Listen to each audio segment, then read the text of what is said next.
I think there are two main challenges to getting the different disciplines and scientific domains to work together in an integrative way. And I think the first one is to actually refine our ideas about what interdisciplinarity and transdisciplinarity really mean. Because we don't actually have a commonly understood definition of these terms as we see these terms functioning within universities, within the research community. So I think that it's very important that we have a working understanding of interdisciplinarity and of transdisciplinarity that is reinforced by the reality of how researchers work with one another. And then again, with how the research community works with other sectors. So, for instance, if we want to think about what's required by a truly transdisciplinary approach, there's a deep immersion that's necessary when you're working across disciplines, when you're working not just from the natural sciences to the social sciences, but even further into the humanities. And this requires, there are epistemological differences to a certain extent. There are certainly methodological differences between these scientific domains and the disciplines that we find in them, in both applied and basic research. Therefore, I think what we need to do is have institutional structures that reflect this understanding. Among other things, what happens when you have to actually come to terms with these epistemological differences is you need serious time to get to know one another's work, get to know one another's way of working together.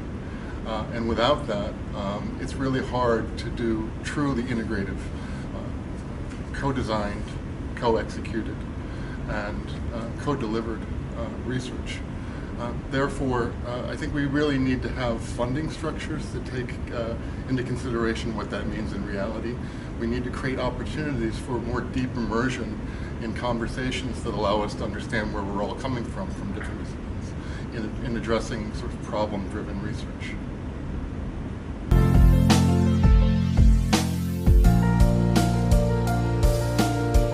So I think that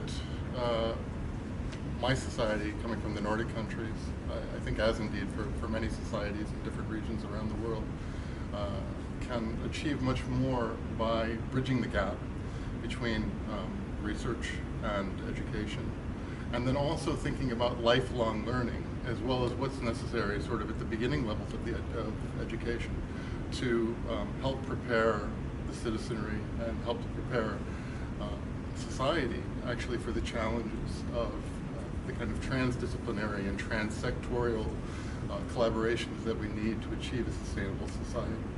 What this means in reality is that we certainly work already at the earliest stages of education in schools, in middle school, in high school, and in undergraduate university education before we get up into research studies, to provide the necessary building blocks and understanding and have a common language and a conceptual understanding of the principles of sustainability and why they're important. So this is what I would say is absolutely necessary. And then beyond that, we can't have a bifurcation of research and education. What we really need is a more integrative synthesis of these two worlds, whereby the important research that's being done on sustainability and the way that that's driving things forward with other actors and societies and in the policy science nexus, so that this actually can be integrated into these studies at a much earlier level.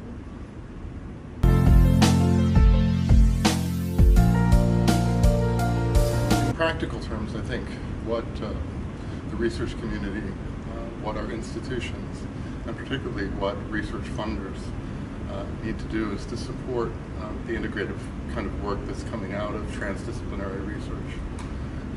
And this requires a lot of sort of adjustments to the system. I'll give you one practical example.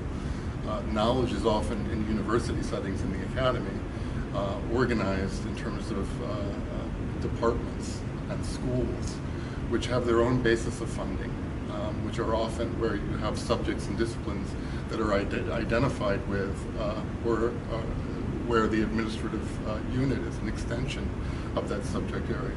So the way that departments and institutions get funded often discourages rather than encourages collaboration across boundaries. Therefore, we need to loosen up or create new flexible ways of funding research and funding education to encourage more transdisciplinary and interdisciplinary work that goes across these boundaries, because we really depend upon those conversations taking place. None of the solutions that we're going to find are going to be available or are going to be realizable from single disciplines. We need these working together with one another. By the same token, even where we sometimes encourage interdisciplinary or transdisciplinary research, the research funding structures often do not allow for a realistic assessment and evaluation of proposals that come in for research projects that take the realities of interdisciplinarity and transdisciplinarity into account. So for instance, a chemist or a historian or a literary critic or a sociologist, they might all have their own idea about what research is, and they might have their own idea about what interdisciplinarity is. The chances are they're very different from one another. So when you're given very general guidelines in assessing a research application that comes in for funding, and you're asked to address the interdisciplinary nature of it, you're not necessarily, or all the different evaluators aren't necessarily working from the same assumptions about what that means, and aren't necessarily taking into consideration the truly overarching kind of transdisciplinary work that we need to see for real sustainable solutions. Therefore, I think that this is something that research funders and institutions need to think more and more about, so that they can begin to put in place those elements that will actually allow true and genuine and effective transdisciplinary and interdisciplinary cooperations to take place. And that extends, of course, as well to working between the academy and actors and stakeholders outside of the academy, whether it's indigenous groups or whether it's industry or whether it's youth or whether it's NGOs and civil society.